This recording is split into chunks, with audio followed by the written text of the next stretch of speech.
And the whole multitude of them arose and led him unto Pilate, and they began to accuse him, saying, We found this fellow perverting the nation and forbidding to give tribute to Caesar, saying that he himself is Christ a king. And Pilate asked him, saying, Art thou the king of the Jews? And he answered him and said, Thou sayest it. Then said Pilate to the chief priests and to the people, I find no fault in this man. And they were the more fierce, saying, He stirreth up the people, teaching throughout all Jewry, beginning from Galilee to this place. When Pilate heard of Galilee, he asked whether the man were a Galilean.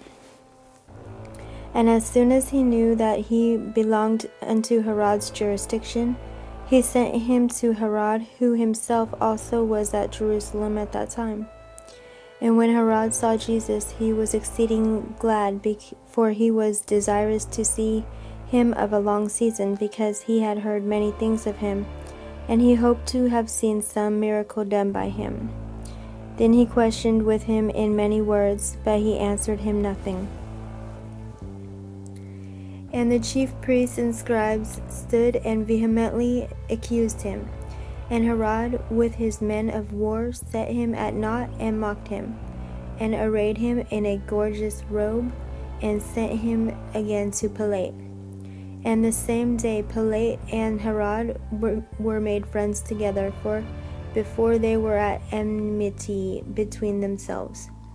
And Pilate, when he had called together the chief priests and the rulers and the people, said unto them, Ye have brought this man unto me as one that perverteth the people, and behold, I, having examined him before you, have found no fault in this man touching those things whereof ye accuse him.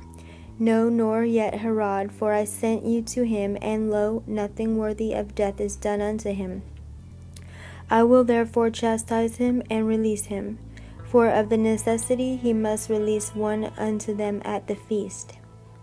And they cried out all at once, saying, Away with this man, and release unto us Barabbas, who for a certain sedition made in the city, and for murder was cast into prison.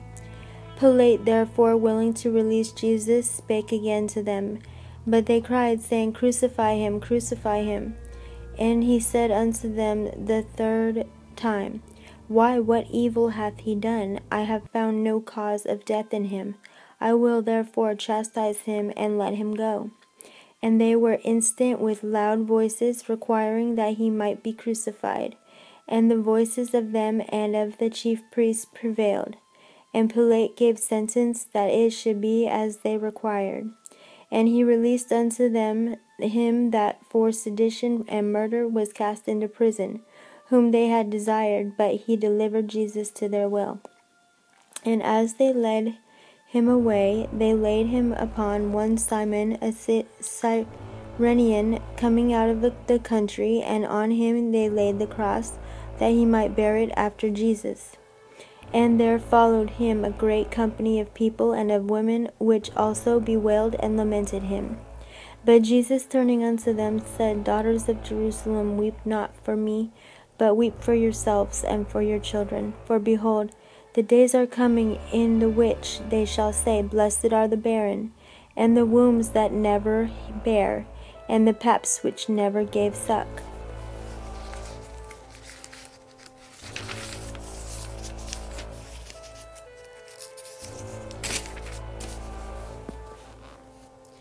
Then shall they begin to say to the mountains, Fall on us, and to the hills, cover us. For if they do these things in a green tree, what shall be done in the dry? And there were also 2 other malefactors led with him to be put to death. And when they were come to the place which is called Calvary, there they crucified him, and the malefactors, one on the right hand and the other on the left. Then said Jesus, Father, forgive them, for they know not what they do.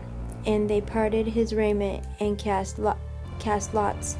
And the people stood beholding, and the rulers also with them derided him, saying, He saved others, let him save himself, if he be Christ, the chosen of God.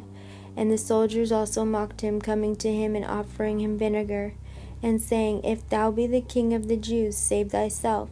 And his superscription also was written over him in letters of Greek and Latin and Hebrew, This is the King of the Jews. And one of the malefactors which were hanged railed on him, saying, If thou be Christ, save thyself and us. But the other answering rebuked him, saying, Dost not thou fear God, seeing thou art in the same condemnation? And we indeed justly, for we receive the due reward of our deeds. But this man hath done nothing amiss. And he said unto Jesus, Lord, remember me when thou comest into thy kingdom. And Jesus said unto him, Verily I say unto thee, today shalt thou be with me in paradise. And it was about the 6th hour, and there was a darkness over all the earth until the 9th hour. And the sun was darkened, and the veil of the temple was rent in the midst. And when Jesus had cried with a loud voice, he said, Father, into thy hands I commend my spirit. And having said thus, he gave up the ghost. Now, when the centurion saw what was done, he glorified God, saying, Certainly this was a righteous man. And all the people that came together to that sight, beholding the things which were done, smote their breasts and returned.